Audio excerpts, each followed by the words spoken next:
Ese día yo me encontraba durmiendo con mi mamá porque mi papá había viajado a Chile, lo habíamos dejado en el aeropuerto, mi hermano había salido, entonces yo me quedé durmiendo con mi mamá. Alrededor de las 4:30 recibo una llamada de un compañero de mi hermano que me comentan que revisen el cuarto de mi hermano para ver si mi hermano estaba ahí.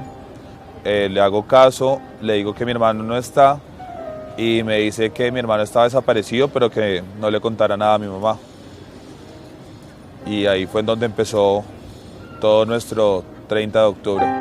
Jesse estuvo con mi hermano desde primer semestre a pesar de que no tenían la misma carrera, porque Jesse estudiaba porque ya se graduó hace poco, ingeniería civil, mientras mi hermano estudiaba ingeniería industrial y economía. Jesse siempre fue una de las compañeras de mi hermano para sus fiestas. A Laura, mi hermano la conoce un 1 de octubre de ese año 2010, 29 días antes de morir, en un paseo que tuvieron junto con los compañeros de la universidad de mi hermano. A Laura yo la alcancé a tratar 2 veces con ella, pero mis papás no alcanzaron a conocerla. Llegamos nosotros al semáforo de la 15, diagonal al CAI, y nos esperan Laura y Gonzalo. Laura nos da el recorrido de qué fue lo que mi hermano hizo según su versión, que era que habían salido del penthouse.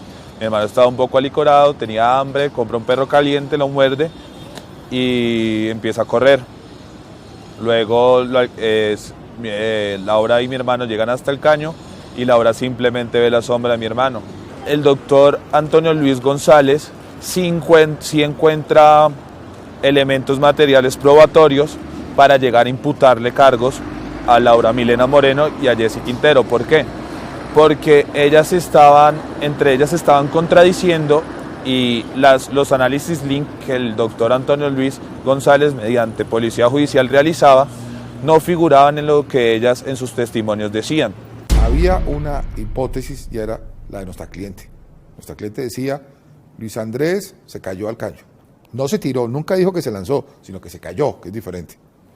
Era un sitio oscuro, había llovido, con un pasto que estaba mojado, con una persona que había tomado, que tenía un nivel de ebriedad que no era despreciable y que no vio que estaba al caño y se cayó. Al caerse y al no encontrarse en el sitio donde se cayó, lógicamente solo podía ocurrir una de 2 cosas: o que por sus propios medios se levantó y salió, o que quedó inconsciente y fue arrastrado. Para ser arrastrado se requería una corriente, y ese día es el día que más llovió en el año de mayor invierno en los últimos 50 años en el país, y concretamente en Bogotá. Luego era fácil de suponer que podía haber sido desplazado por una corriente, cuando hemos visto que en ese caño incluso llega a cubrir la totalidad del caño el agua cuando hay lluvia fuerte.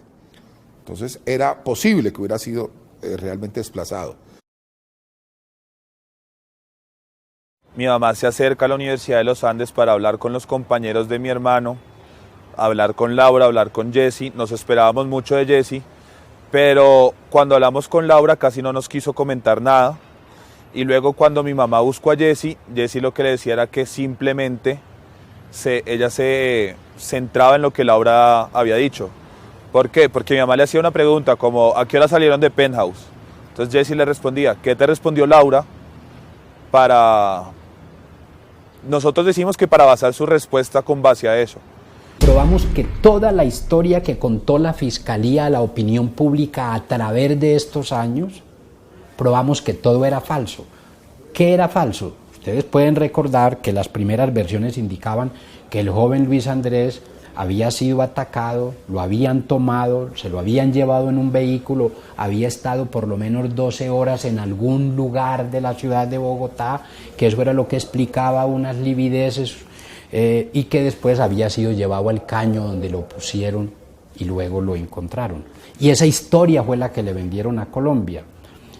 ¿Y por qué la vendieron? Que porque así lo decían, unas livideces y porque los bomberos habían llegado en las primeras horas de la mañana, habían ingresado al túnel, lo habían cruzado y allá no estaba el joven. El peritazgo del doctor Máximo Duque, sabemos fue un excelente peritazgo, encontró una herida inframentoniana y una herida cortocontundente en la frente de mi hermano, además de múltiples heridas alrededor del cráneo. Ese peritazgo nos ayudó a demostrar de que no existía ningún accidente ni ningún tipo de suicidio como nos lo intentaron plantear en diferentes ocasiones, sino que eso fue netamente un homicidio. Es notorio, pero además son conclusiones grotescas por parte de un médico legista. Por ejemplo, afirmar que existía una lesión patrón a la altura del seno frontal causada por una botella. O sea, una lesión patrón que no tiene ninguna huella en la piel. Una lesión patrón es, para decirlo en términos muy cristianos, es una lesión que se observa en el cuerpo y en la que uno puede apreciar que se ha causado con un determinado objeto. O sea, el objeto es el patrón. Muchas personas me han criticado, muchos me han amenazado también, he tenido muchos problemas, pero pues es mi opinión. Y obviamente mi opinión pues puede que beneficie a un lado, puede que beneficie al otro. Yo no sé cómo los abogados la van a utilizar o cómo van a argumentar o cómo van a apoyarse en el dictamen que yo haga. Eso ya es labor del abogado. Yo no soy el que juzga. Entonces, trato de hacerlo siempre así, ser muy respetuoso y bueno, es mi trabajo. Inicialmente Carlos Cárdenas figura en el proceso por dos circunstancias. La primera, sabíamos quién era el exnovio de Laura, y de ahí el exfiscal Antonio Luis infiere de que pudo tener alguna repercusión de la muerte de mi hermano Carlos Cárdenas, y eso se une al testimonio que yo rendí cuando tenía aproximadamente 16 años ante un psicólogo y un representante de la fiscalía, en donde menciono que una semana antes de que mi hermano saliera a esa fiesta en Penthouse, mi hermano había recibido una llamada de Laura en donde le comentaba que Carlos Cárdenas lo estaba buscando a él. Entonces se unieron esas dos cosas, además que mi hermano le responde a Laura en esa llamada que mi hermano le dice que no es una persona de peleas, que no es una persona de conflictos y que si Carlos Cárdenas necesita algo de él, que hablen, sin necesidad de violencia ni nada por el estilo. Para cuando la Fiscalía obtiene unas interceptaciones que además fueron declaradas ilegales, porque además se interceptaba a una persona cuando se le estaba tratando en la Fiscalía como testigo, lo cual es irregular, ilegal, ilícito. Y en esas interceptaciones se entiende por la Fiscalía o por el fiscal González que Carlos Cárdenas tuvo que ver con un homicidio, con el homicidio del joven Colmenares, y que se está celebrando y además está mirando o procurando entorpecer o obstruir la justicia. Interceptaciones que después reconoce la propia Fiscalía, muestran que quien hablaba en esos audios no era Carlos Cárdenas. La propia Fiscalía lo tuvo que reconocer. Todo eso se une a tres personas que también aparecen en el transcurso del proceso, en donde mencionan también a Carlos Cárdenas y que habían visto a él pegándole a mi hermano, que eso fueron los conocidos falsos testigos. Fue un momento en el que le trajo grandes perjuicios al proceso.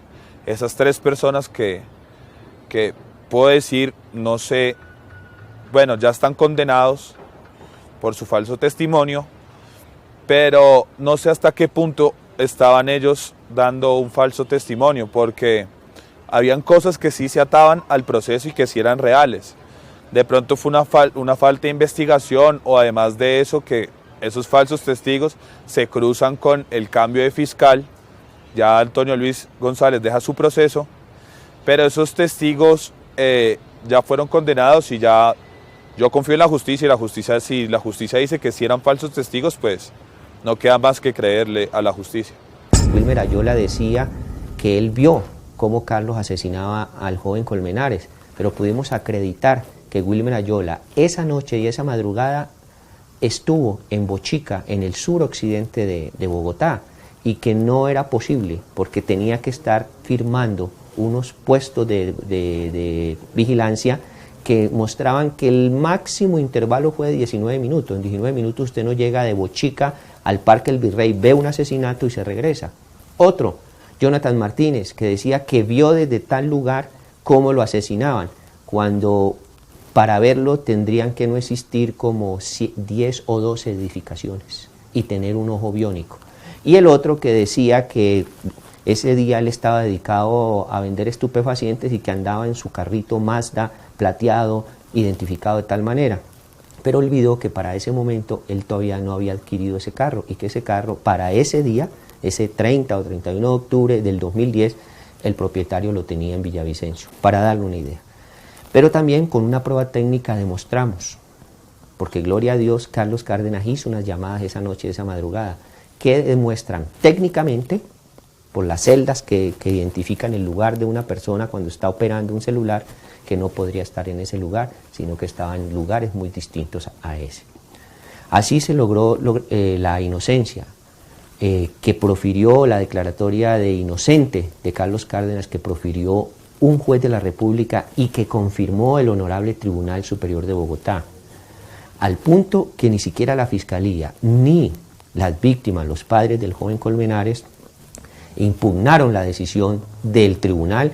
Y la opinión pública debe ser algo muy grave. Los compañeros de Luis Andrés, los más cercanos, los hombres especialmente, que estaban con él, que salieron con él y que fueron a buscarlo en el momento en que él cae, que eran los más importantes testigos de lo que ocurrió, no declararon en este juicio, porque la Fiscalía renunció a ellos porque sabía que ellos estaban diciendo la verdad y que lo que ellos decían era contrario a la verdad. O sea, una Fiscalía que no le importa la verdad.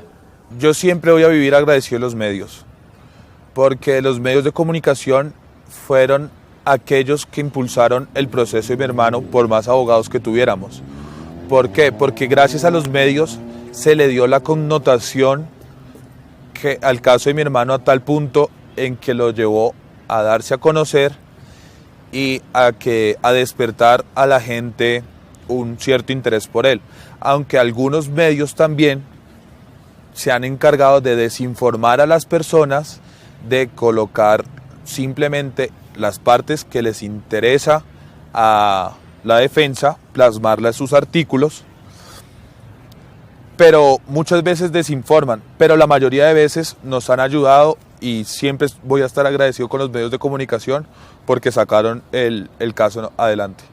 Los medios de comunicación deberían reflexionar sobre la información judicial y el análisis judicial y las pasiones y los juicios personales sobre los casos judiciales. Es muy sorprendente ver cómo periodistas a veces tan importantes utilizan sus micrófonos para opinar y hacer conclusiones sin conocer una línea de un expediente, sin haber leído una evidencia, sin haber ido a una audiencia, sin tener formación sobre un caso en particular. En Colombia la noticia judicial simplemente marca rating, pero hay poco análisis judicial.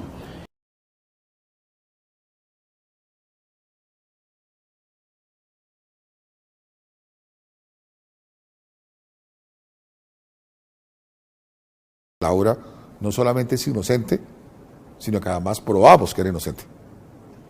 Sé que junto con mis padres seguiremos luchando para que en la apelación logremos sacar el proceso en adelante, y si en la absolución en el tribunal vuelve y sale y se reafirma que es absolutoria, sé que también existe una Corte Suprema de Justicia y no creo que en esas 3 instancias, la tercera por casación, todos estén ciegos y no se logren dar cuenta que el caso de mi hermano fue un homicidio. Le tengo fe a la justicia y sé que todo va a salir muy bien o como la justicia planee que salga.